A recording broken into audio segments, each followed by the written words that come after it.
नमस्कार विद्यार्थियों, वेद व्यास क्लासेज में आपका स्वागत है।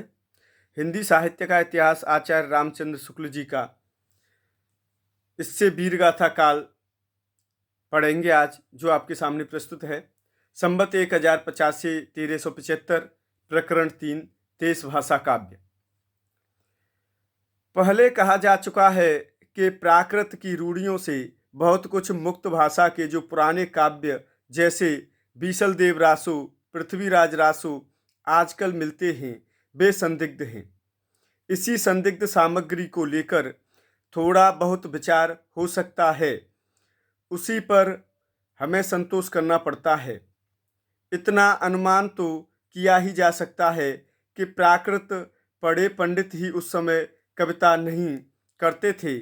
जनसाधारण की बोली में गीत दोहे आदि प्रचलित चले आते रहे होंगे, जिन्हें पंडित लोग गंवारू समझते रहे होंगे। ऐसी कविताएं राजसभाओं तक भी बहुत पहुंच जाती रही होंगी। राजा भोज जस मूसर चंद कहने वालों के सिवा देश भाषा में सुंदर भाव भरी कविता करने वाले भी अवश्य ही रहे होंगे।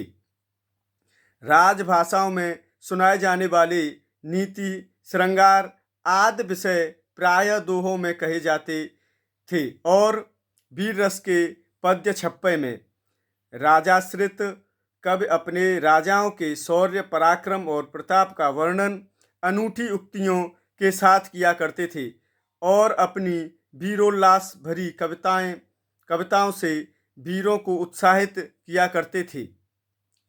ऐसे राजाश्रित कवियों की रचनाओं के रक्षित रहने का अधिक सुविधा था। वे राजकीय पुस्तकालयों में भी रक्षित रहती थीं और भट्टाचारण जीविका के विचार से उन्हें अपने उत्तराधिकारियों के पास भी छोड़ जाते थे। उत्तरोत्तर भट्टाचारणों की परंपरा में चलते रहने से उनमें फेरफार भी बहुत कुछ होता रहा।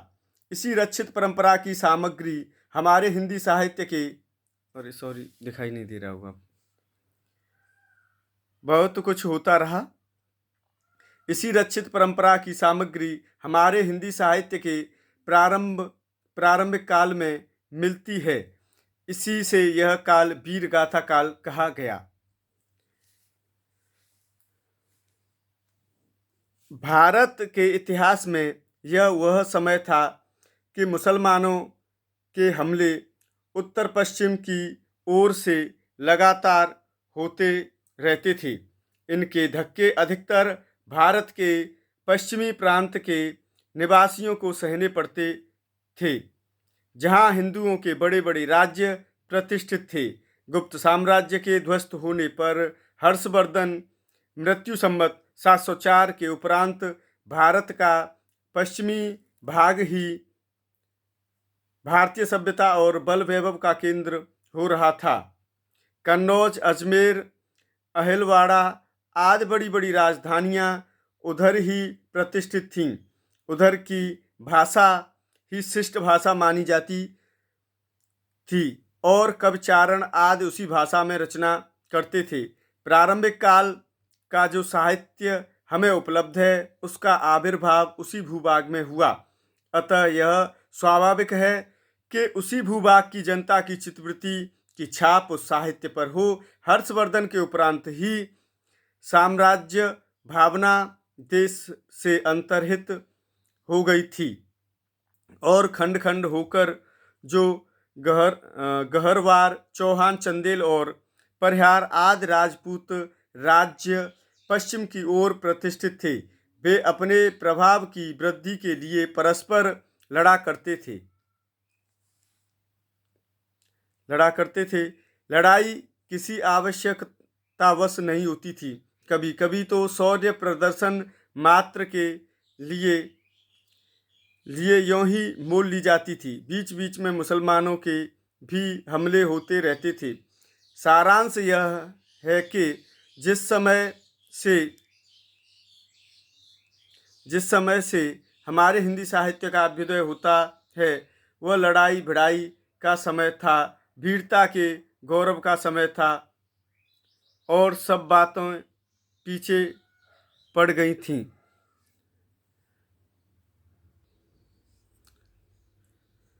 महमूद गजनबी मृत्यु संवत 1087 के लौटने के पीछे गजनबी सुल्तानों का एक हाकिम लाहौर में रहा करता था और वहाँ से लूटमार के लिए देश के भिन्न भिन्न भागों पर विशेषतर राजपूताने पर चढ़ाइयाँ हुआ करती थीं। इन चढ़ाइयों का वर्णन फारसी तवारीखों में नहीं मिलता, पर कहीं कहीं संस्कृत ऐतिहासिक काव्यों में मिलता है। सांभर अजमेर का चौहान राजा दुर्लभ राज द्वितीय मुसलमानों के साथ युद्ध करने में मारा गया था।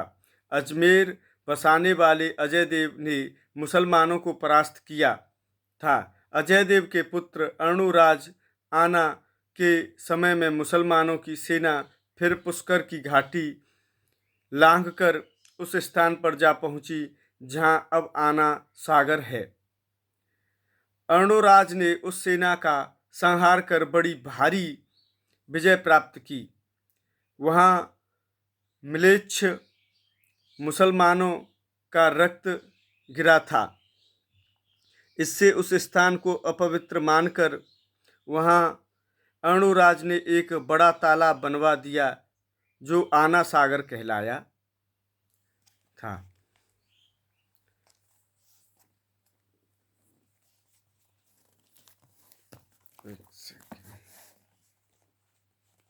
हाँ, आना के पुत्र बीसल देव विग्रहराज चतुर्थ के समय में वर्तमान किशनगढ़ राज्य तक मुसलमानों की सेना चढ़ आई, जिसे परास्त कर बीसल देव आर्यावर्त से मुसलमानों को निकालने के लिए उत्तर की ओर बढ़ा। उसने दिल्ली और झांसी के प्रदेश अपने राज्य में मिलाए और आर्यावर्त के एक बड़े भूभाग से मुसलमानों को निकाल दिया। इस बात का उल्लेख दिल्ली में अशोक लेख वाले शिवालिक स्तंभ पर गुदे हुए बीसल देव के विक्रम संवत 1220 के लेख से पाया जाता है। शहाबुद्दीन गौरी की पृथ्वीराज पर पहली चढ़ाई संवत 1247 के पहले भी गोरियों की सेना ने नाडोल पर धावा किया था, पर उसे हार कर लौटना पड़ा था। इस प्रकार महाराज पृथ्वीराज के मारे जाने और दिल्ली तथा अजमेर पर मुसलमानों का अधिकार हो जाने के पीछे भी बहुत दिनों तक राजपूताने आदि में कई स्वतंत्र हिंदू राजा थे जो बराबर मुसलमानों से लड़ते रहे। इसमें सबसे प्रसिद्ध रणथंभौर के महाराज हम्मीर देव हुए हैं, जो महाराज पृथ्वीराज चौहान की वंश परंपरा में थे। वे मुसलमानों से निरंतर लड़ते रहे और उन्हें कई बार हराया था। सारांश यह है कि पठानों के शासनकाल तक हिंदू बराबर स्वतंत्रता के लिए लड़ते रहे।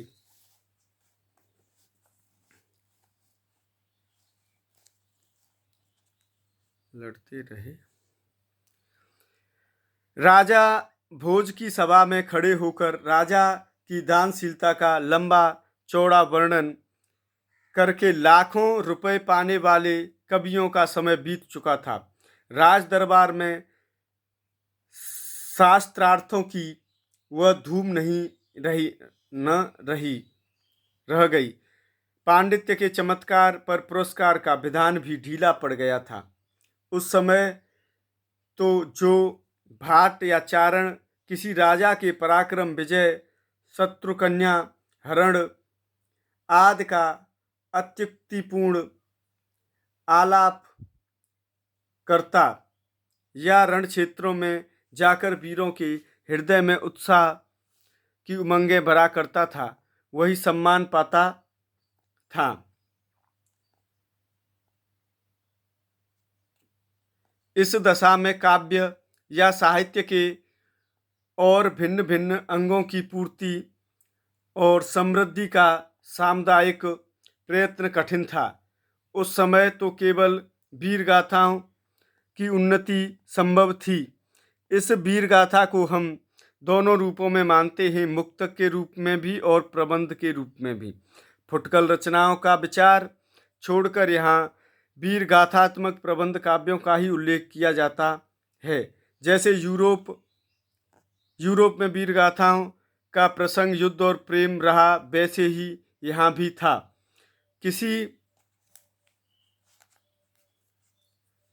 किसी राजा की कन्या के रूप का संवाद पाकर दलबल के साथ चढ़ाई करना और प्रतिपक्षियों को पराजित कर उस कन्या को हर कर लाना वीरों के गौरव और अभिमान का काम माना जाता था। इस प्रकार इन काव्यों में श्रृंगार का भी थोड़ा मिश्रण रहता था, पर गौण रूप में प्रधान रस वीर ही रहता था। श्रृंगार केवल सहायक के रूप में रहता था। राजनीतिक कारणों से भी युद्ध होता था, वहाँ भी उन कारणों का उल्लेख न कर कोई रूपवती स्त्री ही कारण कल्पित करके रचना की जाती थी। जैसे शहाबुद्दीन के यहाँ से एक रूपवती स्त्री का पृथ्वीराज के यहाँ आना ही लड़ाई की जड़ लिखी गई है। हम्मीर पर अलाउद्दीन की चढ़ाई का भी ऐसा ही कारण कल्पित किया गया है। इस प्रकार इन काव्यों में प्रथानुकूल कल्पित घटनाओं की बहुत अधिक योजना रहती थी। ये वीर गाथाएं दो रूपों में मिलती हैं, प्रबंध काव्य के साहित्यिक रूप में और वीर गीतों बैलाड्स के रूप में। साहित्यिक प्रबंध के रूप में जो प्राचीन ग्रंथ उपलब्ध हैं वह है पृथ्वीराज रासो। वीर गीत के रूप में हमें सबसे पुरानी पुस्तक बीसल देव रासो मिलती है, वो वीर गीत के रूप में। यद्यपि उनमें समयानुसार भाषा के परिवर्तन का आभास मिलता है, जो रचना कई सौ वर्षों से लोगों में बराबर गाई जाती रही हो, उसकी भाषा अपने मूल रूप में नहीं रह सकती। इसका प्रत्यक्ष उदाहरण आला है, जिसके गाने वाले प्राय समस्त उत्तरी भारत में पाए जाते हैं। यहाँ पर वीर काल के उन ग्रंथों का उल्लेख किया जाता है जिसकी या तो प्रतियां मिलती हैं या कहीं उल्लेख मात्र पाया जाता है। ये ग्रंथ रासो कहलाते हैं। कुछ लोग इस शब्द का संबंध रहस्य से बतलाते हैं, पर बीसलदेव रासो में काव्य के अर्थ में रसायन शब्द बार बार आया है, अतः हमारी समझ में इसी रसायन शब्द से होते होते रासो हो गया होगा।